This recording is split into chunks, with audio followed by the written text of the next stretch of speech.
Assalomu alaykum, hormatli obunachilar. Bugungi videomuz bir iltimosnoma bilan chiqibmiz. Keltemlar Övliyamizning yo'li asfalt bo'lishi kerak. Bizning adresimiz Qoraqalpog'iston Respublikasi To'rtko'l tumani. Maqsadimizki Keltemlar yo'li. Keltemlar Övliyan yo'lda shu yo'limiz asfalt bo'lishi kerak. Buni open byudjetga qo'yildi. Open byudjet demek nima demek? Open byudjet demek her bir insonning telefonida SMS var, şu baran SMS'in kodunu aytsangiz bizlere şu da open byudjet demek, şu ovoz beriliyor şu. Bize gerek ovozimiz opşu 5000 tane ovoz gerek. Şunu halktan iltimos edip şu boyunca yüzülüm çıkıp dursun. Bir yerde ağalarımız var, mollalarımız var, aksakallarımız var. Ne bunlardan birazdan düşündürüp ötüyor.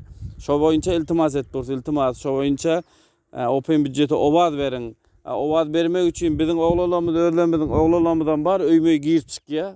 Bir bakraşka yağı uçup başka yere vermeli. Yağ deyseniz yağın beriyek. Ona da imkaniyetimiz var. Onu etecek elden gelince. Ekranda telefon numarla koyuyor. 2 tane numar. Ana şu numara oturan yerinizde telefon edip aydı biliyeniz.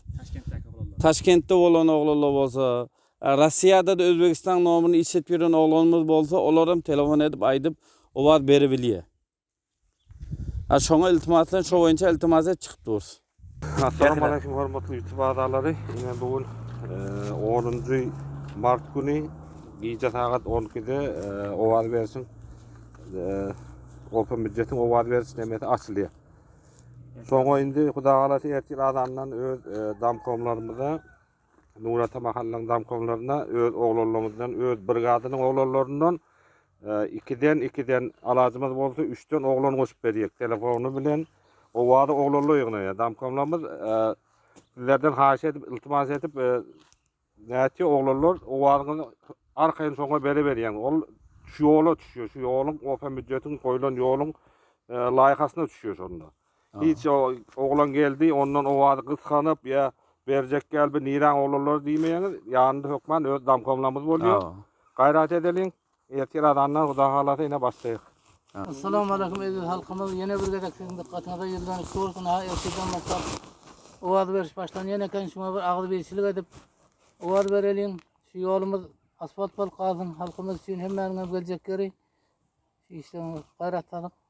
Assalamu alaykum ýyldaşlar. Şu öňümüzdäki ýaşlar aýtyp geçdi.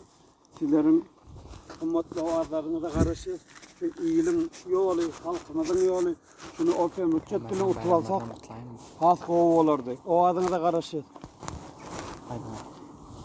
Assalamu alaykum hormatly ýurtdaşlaryň. Mene şu ýere aksakallar, imamlar bilen ýüşüpdiz. Bolanmal sene şu open byudjet açylýan eken bugünden Keltemler Gabristanyna gelýän ýoly oňarmak üçin ovoz berin diýip iltimas etdiz. Assalamu alaykum hormatly ildeşler. Ramazan bayramlaryňyz gutly mübarek bolsun. Ýylym kelim ýyllary Hudaý ýetirsin. Hormatly ildeşler, habaryňyz bar ýakynda Umid studiýasynda reklama işläpdik. Şonda 51-nji mektepden tap Keltemler Övliýaçella open byudjeta boýlan hakynda ahbarat berip ötüpdik. Hazır bolsa ertir azandan bugün gece saat 12'de ovoz beriş başlanýar. Ertir azandan başlap durup damkomlarymyz öýmeye girip ovoz ýygnaýar. Şonda ovoz bermeňizi haýyş edýän. Taşkentde işläp ýören oglanlarymyz, Samarkandda, başga vilayatda işläp ýören oglanlarymyz bolsa, oňa aşagda nomer goýýak. Şo nomerlara telefon etse, owazyny toplap alýarlar. Ekranda 2 numar koyuyor. Şu ekrandaky numarlara telefon etseňiz, size sapşeniýe bar ya, şol arkaly owazyňyz berýäňiz bize. Şo bilen Huda galasa bu ýolumyz hem asfalt bolup galýar. Şo boýunça hemmäňiz faal gatnaşmaňyzy haýyş etjek. Sag bolun.